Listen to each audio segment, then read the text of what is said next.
And there we go. Yeah. So there's an ongoing court case in my country. That's pretty interesting.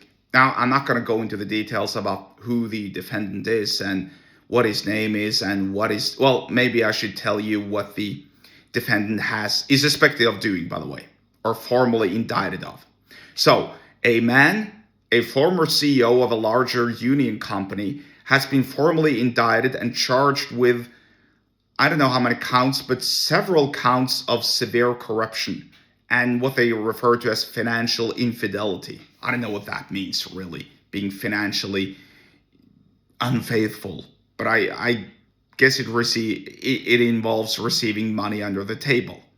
Basically, the guy organized, or according to the charges, I should say, allegedly, according to the charges and the way that I understand the charges, because he's still innocent. He hasn't been convicted as of the time of this recording. Anyway, but he's admitted to some of these charges. Anyway, so allegedly, the way I understand these charges, the guy the guy did organize plenty of hunting trips, vacation trips for both him, his friends, his family, and so on, to various resorts, cabins, I think remote locations as well. And basically, he let his employer take the whole bill. That's it. In other words, I'm going to go take my family to some, resort far up in the mountains, and then I'm going to pretend to do some paperwork in the evening that's related to my job, and I'm going to call that a job trip, an employee trip using company time and company money and probably company resources as well, and I'm going to have him pay for everything. Basically, that's what he did, that's what he is accused of doing. And I think, if I understand correctly, that he's admitted to some of these charges as well, but not all. Anyway, so basically, this is grifting and taking advantage of your position, taking advantage of a trusted position. Because the way I understand these things is, this union leader meets with other union leaders, and they agree on what their requirements as far as payments, salaries, workers' benefits, and so on should be to the state or government or to the employee side, right? So they're meeting up. There are several counterparts. I think this guy represented the company side of the unions, the employer side, and his counterpart would represent the worker side of the unions, I think, but I'm not sure. Anyway, so these people met, obviously, several times to discuss matters and so on.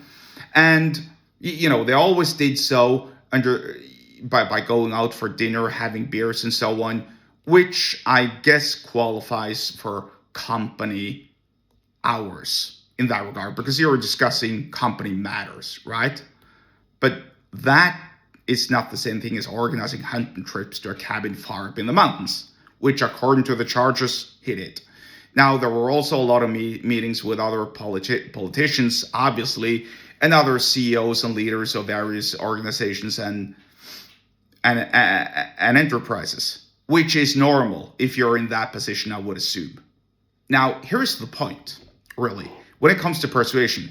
If you're going to hold a position like that, if you're going to routinely meet up with your counterparts, your peers, politicians, and other important players and figures in your space to, work on this year's salary negotiations outside of the mandatory meetings and so on, and avoid everything that has to do with lawyers, because obviously that means that everything is going to get more expensive, then you need some persuasive skills, right? You need to convince your counterpart that, look, what we're demanding isn't too strict, and what you're demanding, maybe you could ease up a little bit on your demands, because then we can meet in the middle and blah, blah, blah, right? You need this human touch.